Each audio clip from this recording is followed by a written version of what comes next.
Well, good morning, everybody. Thank you so much for being here. I am Dr. Angela Clark-Taylor. I'm the director of the Flora Stone Mather Center for Women at Case Western Reserve University, and I'm going to serve as your moderator today. I'm so excited in a few minutes to introduce Carmen Fontana and get us started, but first I want to turn things over to Alumni Relations to kick us off. Thank you. Hi, everyone. My name is Elise Cortez-Corrigan, and I am a director at the Alumni Association. I graduated from Case Western Reserve University, and I've been working in higher education for a little over 10 years now. And I returned to the university about 6 years ago to work for the Alumni Association. During that time, I also completed my MBA part-time.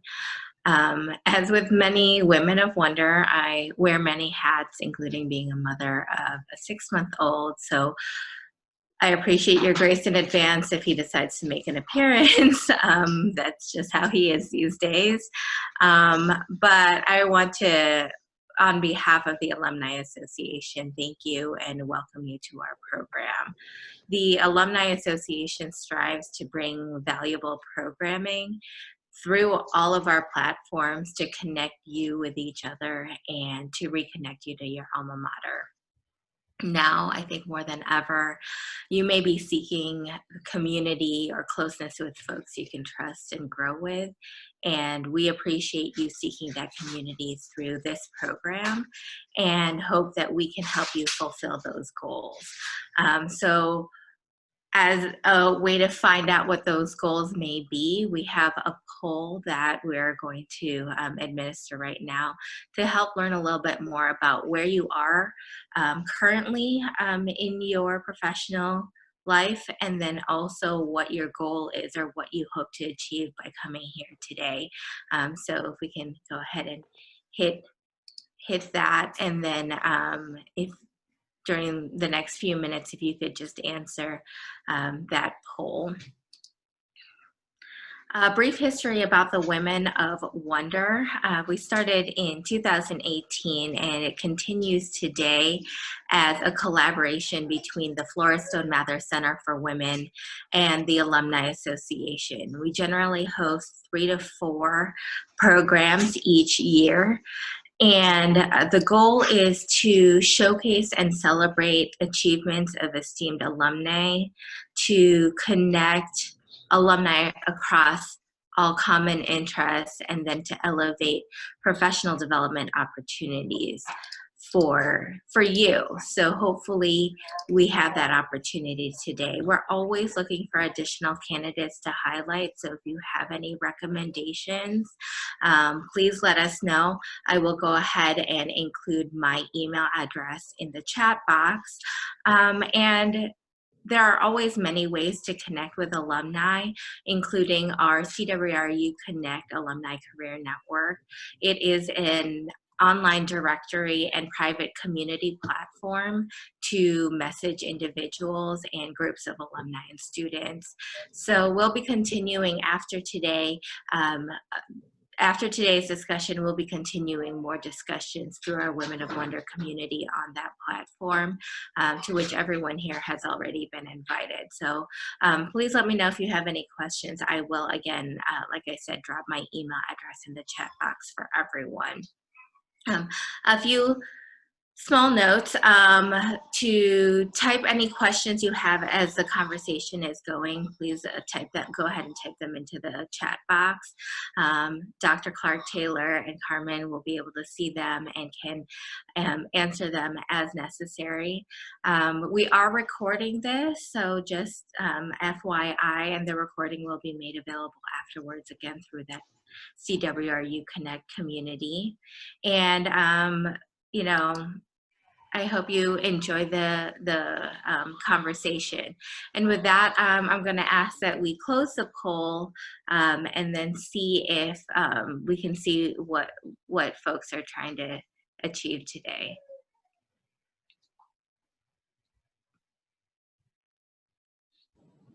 Can you see the results on your end? Not yet. Oh, there they are. Okay, okay, very good. Thank you, Steph. So it looks like the majority of the folks here today are experienced professionals. There's a handful who are currently seeking, and a few students and entry-level individual contributors. And I'm glad to hear that a lot of folks are interested in listening to an empowering individual. Also that professional development and meeting like-minded individuals is important too. And with that, I am going to turn it over to two empowering individuals in my book, Dr. Angela Clark-Taylor and Carmen Fontana. I'm going to go ahead and mute myself and even just turn off my video so that we can focus on the two of you. Thank you so much, Elise. Thank And you. Stephanie and Beth for helping to organize this. I think this is my third time moderating now, and every time I just have such a wonderful time. So let's get to our speaker. Carmen Fontana leads Centric Consulting, modern software delivery practice, focusing on cloud and emerging tech. With more than 20 years of experience, her Zen is when innovation meets data-driven decision-making. She frequently talks to groups on artificial intelligence, Internet of Things, and other technology trends. She's been featured in numerous publications, including IEEE Transmitter, Security Magazine, EdTech Magazine, and IoT Agenda. Carmen is a proud alumna of Case Western Reserve University, where she received her bachelor's in Systems and Control Engineering and a master's of Engineering in Computer Engineering. She's also a cancer survivor, a soccer mom, and a donut mile champion. Thank you so much for being here today with us, Carmen. Yeah, so thanks for having me. I'm very excited about today's conversation. I know the question I get all the time is, what the heck is a donut mile champion? So maybe I should share that with the group before we dive into more serious topics. So a donut mile is a race where you eat a donut and then run a lap of the track, and you repeat that 4 times for a mile. So I ran cross country and track at Case, so I could run a mile pretty easy. Eating 4 donuts in the process, not so easy, but somehow I prevailed in that. I ran it with my teenage son at the time, and I was actually a better runner at that point in time than he was, but nobody can out-eat a teenage boy. So I should point out I was the women's champion and not the overall champion, so. That's amazing, and a great way to start us off. And I do have to admit, I also was wondering what the donut mile was. I thought possibly like sponsored by a donut company, but that sounds like a lot of fun to me for maybe a lap or two. It was the 4th lap. It got a little dicey. Let's just say that. That's great. I really appreciate you wanting to share both your personal and professional background with us today. To start us off, I think the first question I'd like to ask you is, what adjectives would you use to describe your career journey? Yeah, I wish I could say, empowered and, those kind of things. But I think realistically, the best adjective I could use is meandering. And I say that because along the line, I can't even count how many jobs I've had since my graduation from Case. I'd have to actually look at my LinkedIn profile, I think. But along the way, I've had a lot of different roles in a lot of different types of organizations. So out of Case, I graduated in the year 2000, which was the height of the .com boom. So all my classmates were either going into .coms or they were going into consulting. So I chose the consulting route and started out with Accenture as an analyst. Great experience. You learn a lot very quickly, but you're also one tiny, tiny piece in a very large organization. So from there, I went a completely different avenue. I went into the nonprofit world, which was interesting in a lot of different ways, in that you had to be, much more efficient and effective in the resources that you had on hand, a little bit more creative, and the pace was definitely a lot slower than big consulting. From there, I did another 180 and went to a tech startup. So we talk about a pace change, a huge startup. Nobody knows what's going on in typical startup fashion, and you're having to wear lots of different hats and figure out where you're going. So that was a great third different experience I had. From there, I went to a boutique agency, which had still kind of that .com feel where that it was small and you had to do a lot of different things, but we had a much more focused mission. So that was kind of an interesting. And then I landed here at Centric. And while I've been at Centric about 8 years, I've been in a variety of roles here at Centric. I started out in an operations role. Then I actually moved completely out of tech into HR role, leading our talent acquisition function, and then pivoted completely again to the role I am now, which is leading modern software delivery, which includes, emerging tech and kind of, far edge technology things. So pretty far away from my last role in talent acquisition. So I think meandering is probably a good way. I've been here, there, and everywhere. That is, I think, a really great word. And I'm very struck by how many different arenas you have used your skills to work in. It sounds like quite the journey. And I guess, it makes me think a little bit about risk. And it is a big risk to move from sort of, an area you've established yourself in, right, to a startup, right, to a more specialized company. So how have you conceptualized that? Like, what types of risks do you feel those pose or that you've encountered as you've developed your career? Yeah, I think at the time it never feels like a risk. It just feels like an adventure. And then when you look back, you're like, oh my gosh, that was a crazy move. What did I think that I was going to be able to do that? And, I think that's where I think the mindset is really important, is when you are taking a step in a new direction, is not thinking of it as a risk, but as an opportunity to grow in a different way and to gain skills in a different way. And so, going to a .com's a risky or a startup. Startups are risky by nature, but it was an opportunity for me to wear a lot of different hats, step into a larger leadership role than I probably could have had at a large corporation. So I saw it as an opportunity to grow versus, hey, this is a risk going to a fledgling startup. Excellent. I think, one of the ways you've already conceptualized this is an opportunity to grow, right, to learn new skills. But what other criteria have you used to establish any risky decisions you've made? Yeah, I've got, kind of 3 things that I keep in mind when I am weighing making a change. Number one, I'm very values oriented. So number one, how is it going to affect my family? So I've made jumps in my career because they were the best for my family. So earlier in my career, I had babies at home. I wanted more flexibility. So I took roles in organizations that were risky. Either the role or the organization was risky because I knew it would be an ideal situation for my family. So allow me to work from home or flexible hours, things that I couldn't get at a more stable, large corporation, for instance. So, a lot of my decision making is how is this going to affect my family? The second criteria I use is how will it help me grow?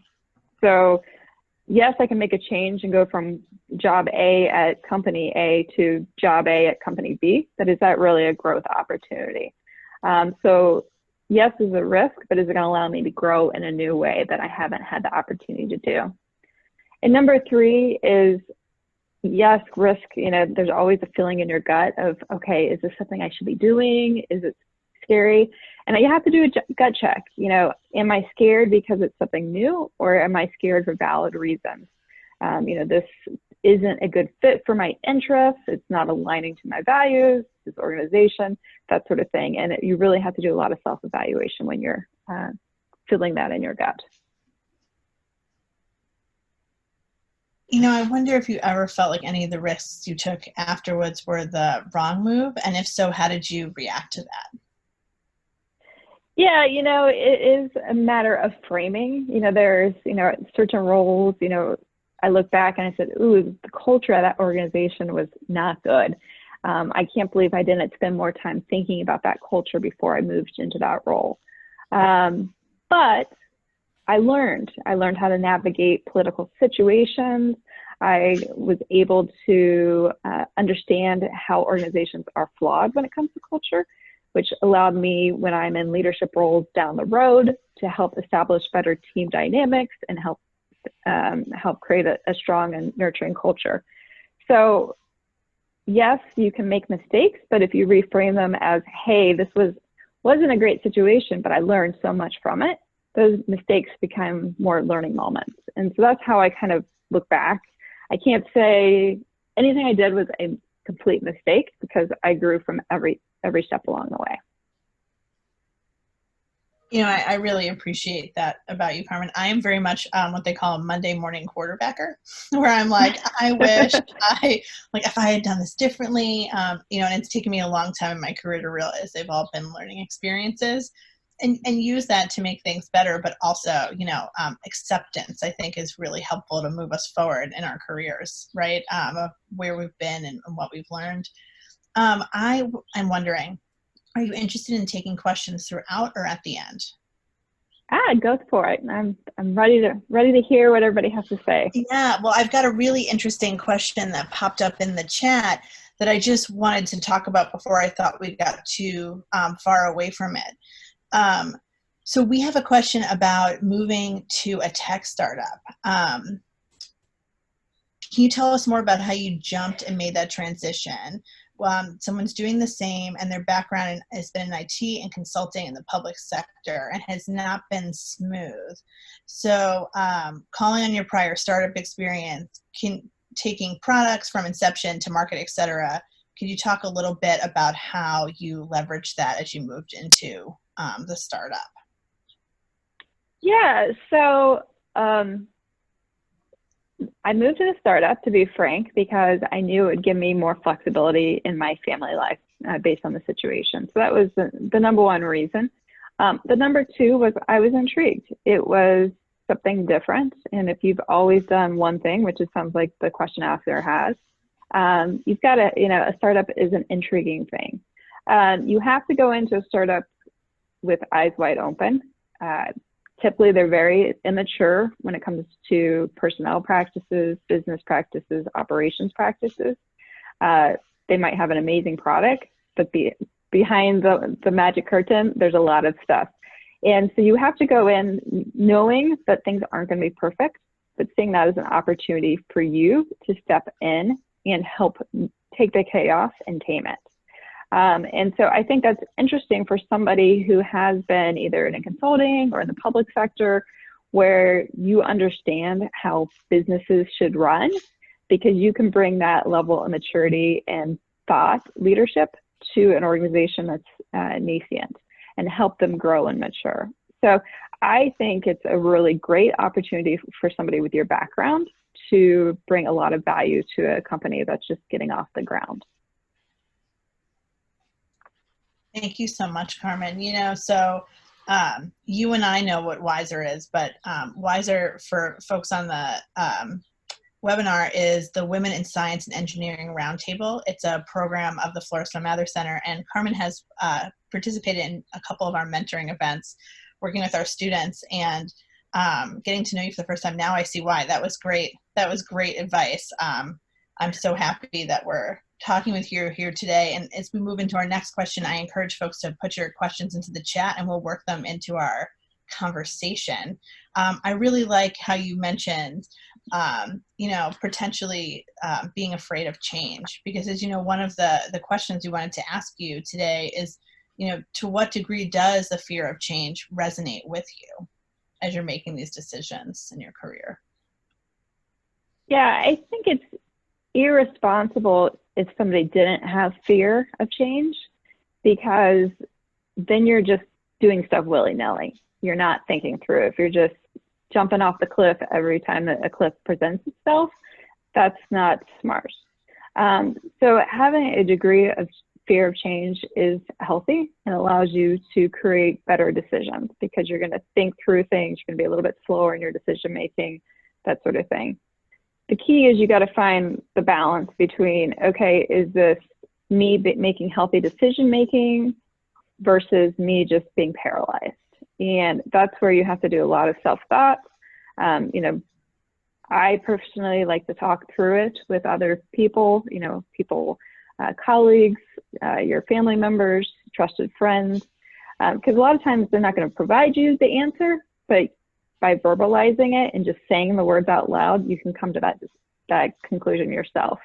A one-person dialogue isn't a dialogue, so if you're only internalizing that conversation, you're not going to get very far. But if you're projecting it on somebody else, even if they're not going to have a whole lot of opinion, you sometimes get kind of a back and forth, and you're going to be able to navigate whether it's truly fear because it's not something you should do, or just, hey, it's fear because it's healthy and it's a change that you need to take.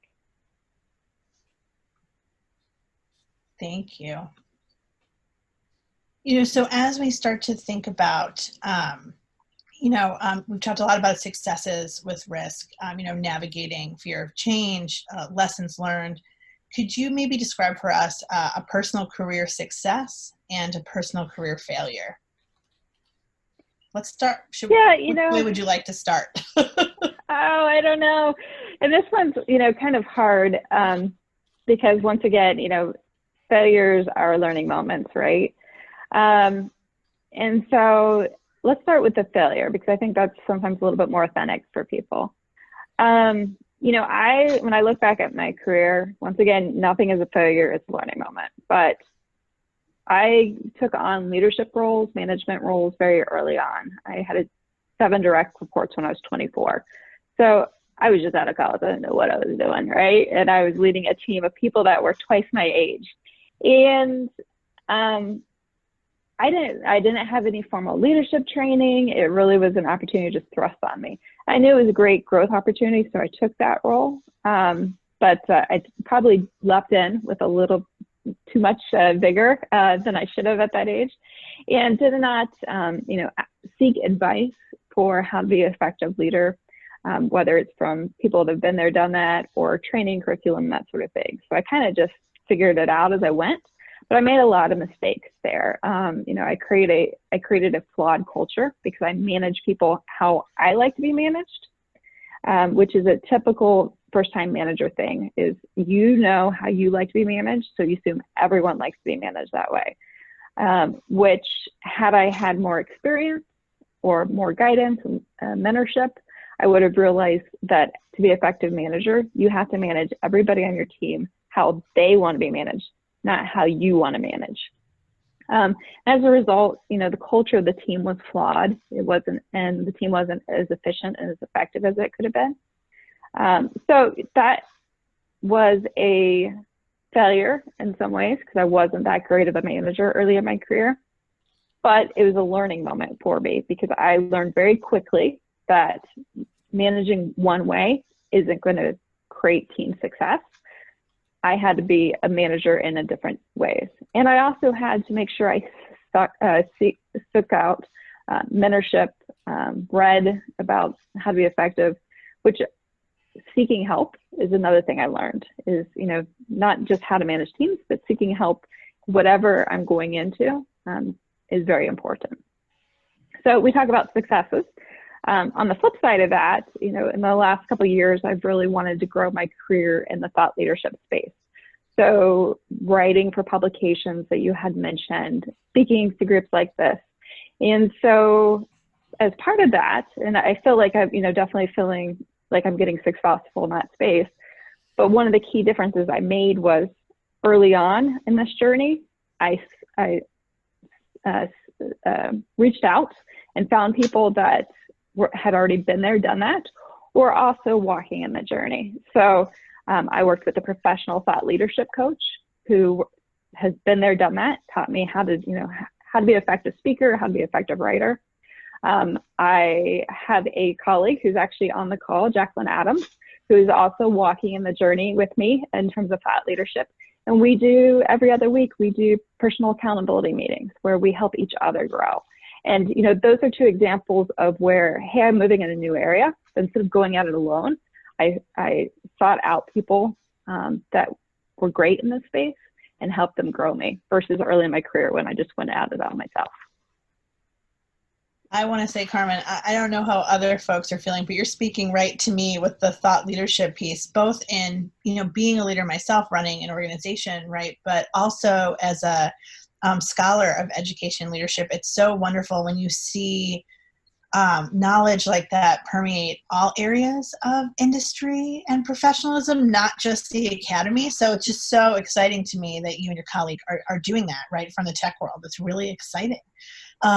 We actually had a question that I think, is kind of interesting, maybe bringing you back a little bit. But and I know we mentioned it in your bio, but can you tell us a little bit about exactly what your engineering major was here at Case Western Reserve?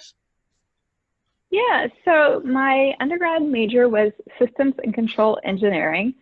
I will say I have never done any control engineering in my career.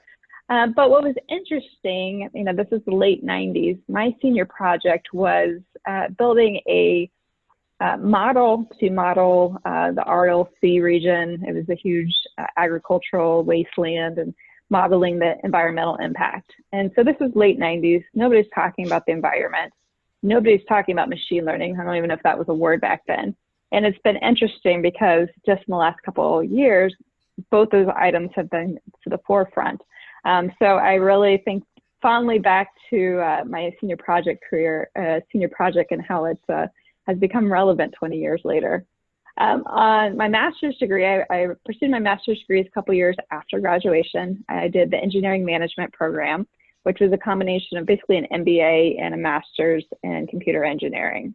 And I'm very grateful I did that curriculum because it gave me advanced technical skills, which is of course always important. But the management and business skills, as I've grown in my career, I'm in a leadership position now. I run my own P&L, understanding accounting, understanding marketing. These are things that I didn't learn as an undergraduate engineering major that are very relevant to my life today. So I'm very grateful for my Case education because it allowed me to be a critical thinker, it allowed me to be a lifelong learner, and it gave me a well-rounded balance between technical and business skills. Thank you so much. You never know. That's why I wanted to ask, because you never know what those sort of questions will bring up for us. As you talk about, being in a leadership role, 20 years post-college graduation, congratulations, by the way. I just put that math together. This is your 20th anniversary. I'm starting to feel old when you say it like that, though. If it makes you feel better, it's mine too. So I was kind of relating on that. I was relating in that kind of vein as well. I was like, wow, me as well, coming up on our 20th anniversary. I think that you might be able to really give us some good insight on this question. Do you have any advice for women who are, later in their late career that have been affected by the layoffs due to COVID? Yeah, it's such a relevant question. If you are later in your career, you have a lot to bring to the table that somebody who's much more junior doesn't have. So first thing you should do is just take a deep breath and then think about, okay, what skills do I have? So inventory your skills. So I'm guessing if you're later in your career, you've got great interpersonal skills, great leadership skills. You've probably managed some teams. If not managed teams, you just know how to coordinate with people and work with people. You probably are very good at speaking, presenting, communication skills. And those are things that are hard to do early in your career. And as you have time, you develop those skills. So that is something somebody later in their career has an advantage over anybody else on. The other thing I would think about is this a time for a career pivot? And is it worth looking at maybe moving into a different technology or engineering area? And there are certainly some areas now that the bar is actually low because they're so new technologies that anybody could pivot very quickly and become well adapted in that field very quickly. And these are very hot, well-paying jobs where there's plenty of jobs. So things that come to mind quickly for me is the data science, artificial intelligence, machine learning, cloud computing. Those are incredibly hot jobs. They are abundance of jobs. There's more jobs than there are people. And they haven't been around that long. So there isn't people with 20 years of experience in artificial intelligence. Most people only have a year or two. So as a result, you can get up to speed very quickly. You can use online training. There's a lot of free and cheap things through edX, Coursera, and that sort of thing to get you the skilling. And then when you pair that with all the professional skills you've developed, for the last 20 or 30 years, you're going to be well ahead of somebody who's just graduated in that space, because you're going to bring both the technical knowledge and that life knowledge. So definitely, inventory your skills, and then look if this is an appropriate time for a pivot, perhaps into an area that's super hot, but also with a low barrier of entry. Again, that is fabulous advice. And, I think very much so with your expertise, right, in STEM. But, I also, you got me thinking, my mother was recently laid off. She worked in payroll and taxes for restaurants, for major restaurant chains, which are not doing well right now, right? But she took those customer service skills in areas that are in greater need, that are getting a lot of funding right now, are nonprofit organizations that are doing public service. And she was able to pivot those skills, right, much later in her career. She's sort of at the end of her career into a new position right now during the pandemic. So I can't, and I think she did that without advice. It was sort of happenstance. It was accidental. But hearing you, talk about that, I just think it's incredible advice. And I have a personal experience having seen it work out already. Yeah, and I'm deep in the tech world, so I always have a tech lens to my answer. So I apologize for those of you not in the tech world. But there is a lot of areas beyond tech that are very hot, that have a lot of jobs, but also have that low barrier of entry. And so that's an important thing is, okay, here's my skills. What's out on the market space right now? Where are the jobs at? And which ones are going to be easy to get into? Obviously pivoting to be a medical doctor, that's a pretty high barrier of entry. But, maybe there's something in the healthcare space, that might make sense. So definitely, finding that intersection is so important. Absolutely. And I think all of your advice has been applicable to all fields. Do we have any other questions from registration from our alumni relations folks, or do we have any other questions from the audience? I'm checking my chat box here. If not, I have some other questions. We don't have any other questions from the registration at this time, Angela. Thank you so much, Elise. Okay. I guess one of the sort of last questions I always like to ask is around recognizing and reflecting on experiences. Could you tell us a little bit about, how through your job changes, your professional leadership growth, you reflected and sort of recognized when it was time for a change? Yeah. So in my very first consulting job, way back when, 20 years ago, I had a mentor tell me, he said, when I start getting very comfortable in a role, I know I need to look for a new opportunity. And I've remembered that all this time and use that as a guide, because I know when I'm getting comfortable, I'm not growing, I'm not learning. And when I'm not growing, at least me personally, I'm not engaged and I'm not giving my best self. I get excited when there's a challenge and I have to show personal mastery of a subject. If I'm just going through the motions day in, day out, I am not getting the best of myself and I'm not going to thrive. And so that is kind of the question I always ask is, am I too comfortable? And if I am too comfortable, I need to think about what do I do next? And that doesn't necessarily mean I have to go find a new job, right? Organizations are becoming more and more flexible in roles. They're becoming more matrix. And so maybe it's as much as talking to my supervisors, seeing if there's other opportunities for me to flex in different parts of the organization, or maybe it's even just learning a new skill that will make my job more interesting and intriguing. And so those are the kind of things that I think about when I feel like I'm getting more comfortable. It's not necessarily I'm comfortable, need a new job. It's I'm comfortable, how can I challenge myself in a new direction? No, that's great. Here's a question that came in that makes me think a lot about our conversation before we got started today. You share with me, Carmen, that you've been working at home for the last 10 years, and many of us now are working at home for the very first time. We'd all love to hear a little bit about how you structure your day and manage your time. This person's been hearing a lot about time blocking and carving out time for reflecting on the day and planning, but finding that difficult in the current climate. Yeah, absolutely. Yeah, so when Elise was talking about her 6-month-old maybe bombing our chat, I kind of giggled because I've got a 14-year-old and a 12-year-old, and mine are fast asleep, as teenage boys are. But yeah, so managing your time when you work remotely. I am very disciplined about making sure I have both short-term goals and large-term goals. And so I'll actually even show you. So this is my planner that I use. I keep it right next to me. And I have a monthly schedule where I put very large events. So here on the 5th is the Crew Women of Wonder. And so every day, every morning, I look through the calendar and say, what are the very, very big things that are happening in the immediate horizon that I need to think of?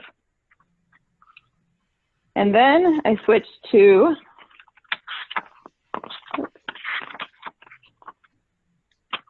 let's see, I can't find it right now, but I have a daily schedule, which is make a glass of tea, look at my email, review my calendar for the day, just kind of step by step so I don't miss any kind of activity. And then from there, I map out the big things that I want to accomplish for the day. I know you can't really read that, but these are like the 3 or 4 things, no more than 4 things that are kind of big, meaty things that I need to get done. So those are the things I concentrate on first. From there, once those are out of the way, then I do all the nitty gritty tasks. Send that person an email, write this letter to so-and-so, those kind of things. So, to sum it up, what I do is look at the very, very big milestones in my life. Then I look at what are the big rocks that I need to move that day? And then once those are completed, then I focus on the nitty gritty tasks. When you do those in reverse, you're going to spend all day doing email and stuff, and you're going to get to the end of the day and feel like not very productive. So your time is a little bit up and down when you work from home because you've got kids to manage or you're doing laundry or whatever's happening.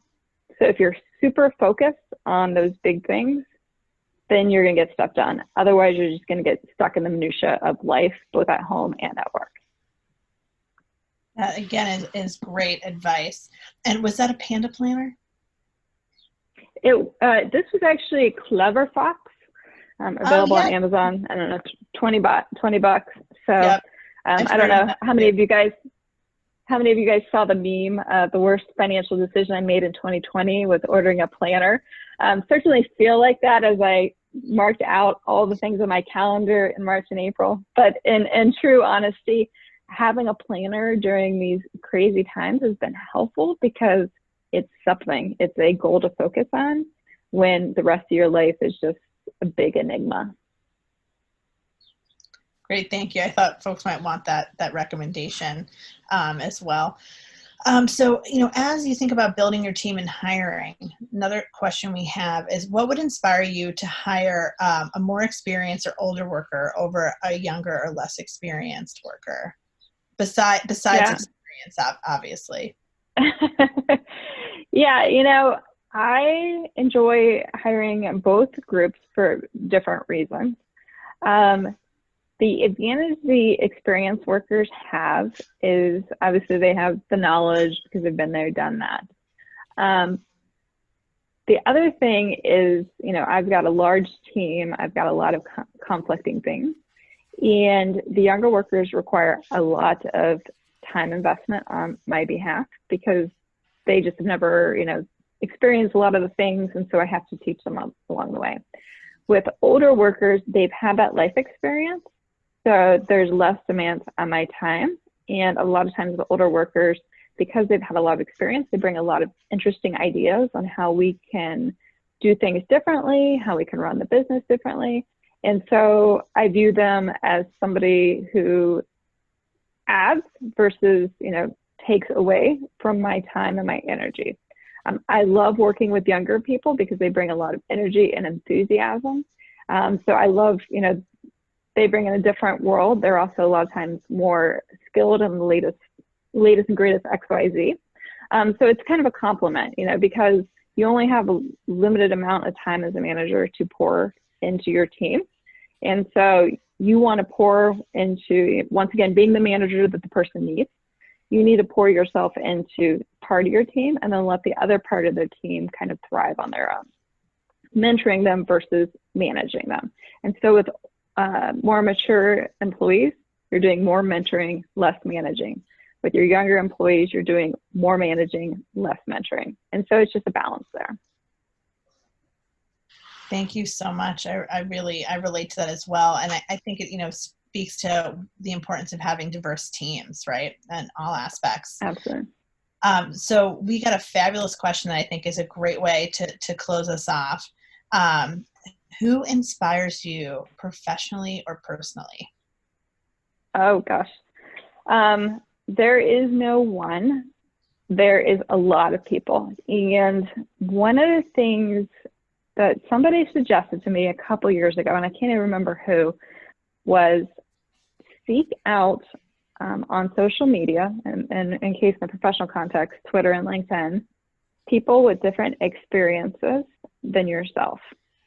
And so I've been really trying to do that on Twitter. So trying to get people from diverse industries, women, men, different ethnicities, that sort of thing. Same with LinkedIn. And by doing that, that was more for me just to get different perspectives.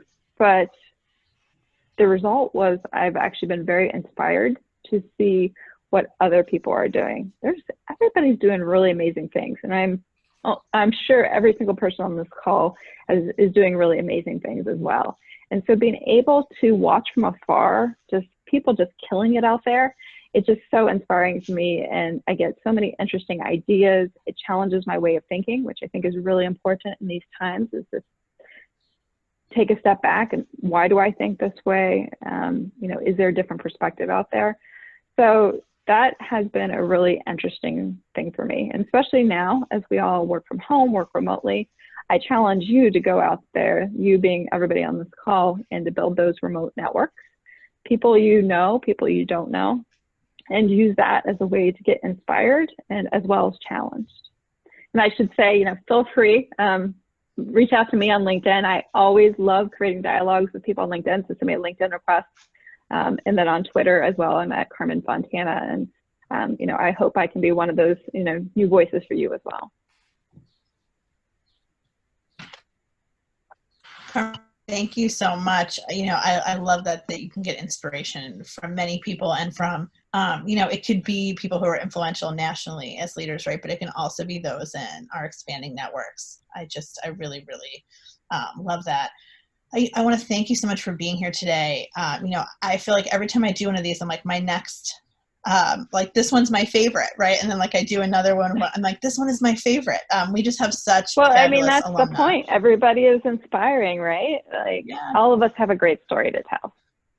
Absolutely. I really enjoyed hearing more about yours. I want to thank you for doing this, for also, again, being part of the Center for Women programs. I want to thank Alumni Relations, Elise, Stephanie, and then Advancement, Holly, and Beth, who are here on the call. Thank you so much. Really, I am a big fan of our CWR Alumni Connect. Is that the correct name? I'm on it. I get the emails. I get messages from alum all the time wanting to connect. I really encourage you to sign up for it. Elise put her information in the chat. I'm putting the Center for Women's email too if you want to reach out to us. I don't know if anybody wants to add anything before we close. I know we've recorded today and we'll be sharing that with you all. I just want to echo Angela's comments of thanks to Carmen, and thank you to everyone who joined today to listen to Carmen give her thoughts.